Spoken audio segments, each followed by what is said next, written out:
பிரபல மலையாள இயக்குனர் ஃபாசிலின் மகனாக திரையுலகில் காலடி பதித்து இன்று தனக்கென தனி ரகத்தில் அசுரத்தனமான வில்லனிசத்திலிருந்து அற்புதமான காதல் கதை வரை மலையாளம் மட்டுமல்லாது தமிழ் மற்றும் பல்வேறு மொழிகளில் நடித்து அசத்திக் கொண்டிருப்பவர் ஃபஹத் ஃபாசில்.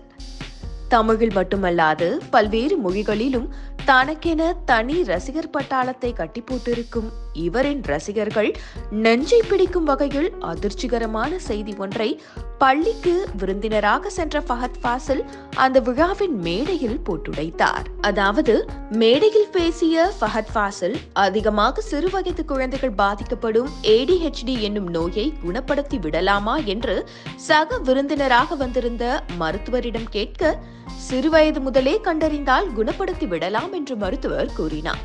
பின்னர் இந்த நோய் 41 வயதுடைய நபருக்கு வந்தால் குணப்படுத்தி விடலாமா என்று கேட்டார். இதன் மூலம் ஃபஹத் ஃபாசிலுக்கு ADHD நோய் இருப்பது உறுதியானது.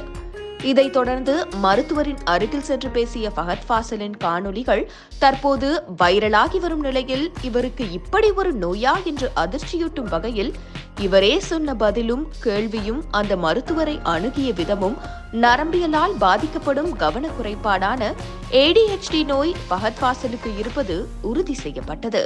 ஹைப்பர் ஆக்டிவாக மாறுவது, கவனக்குறைவாக இருப்பது, தினசரி வேலையை மறப்பது போன்ற பல்வேறு தொந்தரவுகளை வைத்து கண்டறியப்படும் இந்த ADHD நோய் தற்போது ஃபஹத் ஃபாசிலுக்கு வந்திருப்பது திரை ரசிகர்களுக்கு மிகவும் அதிர்ச்சிகரமான ஒன்றாகும். இந்த நோயின் சாராம்சத்தால் தான் இவரின் நடிப்பு ரசிகர்களுக்கு கூஸ்பம்ஸை வரவைக்கிறது என்று நெட்டிசன்கள் பலரும் கூறி வரும் நிலையில், இதை குணப்படுத்தி விடலாம் என ஒரு பக்க மருத்துவ பட்டாளமும் கூறுவது மனநிறைவாக உள்ளது என ஃபஹத் ரசிகர்கள் கூட்டம் கூறி வருகிறது. பிரபல ஹாலிவுட் ஆக்டர் ஜானி டெப் மற்றும் பல பிரபலங்களை தொடர்ந்து தற்போது ஃபஹத் ஃபாசிலுக்கும் இந்த அரிய வகை நோய் வந்திருப்பது அனைவரையும் சிதறடித்துள்ளது. 70% மக்கள் இந்த நோயால் பாதிக்கப்பட்டு இதை பற்றி அறியாமலேயே தங்களின் வாழ்க்கையை கடத்துவதுதான் மிகவும் வருத்தத்திற்குரிய ஒன்று என மருத்துவர் பட்டாளம் கூறி வருவது பலரையும் அச்சத்தில் ஆழ்த்தி அசர வைத்துள்ளது.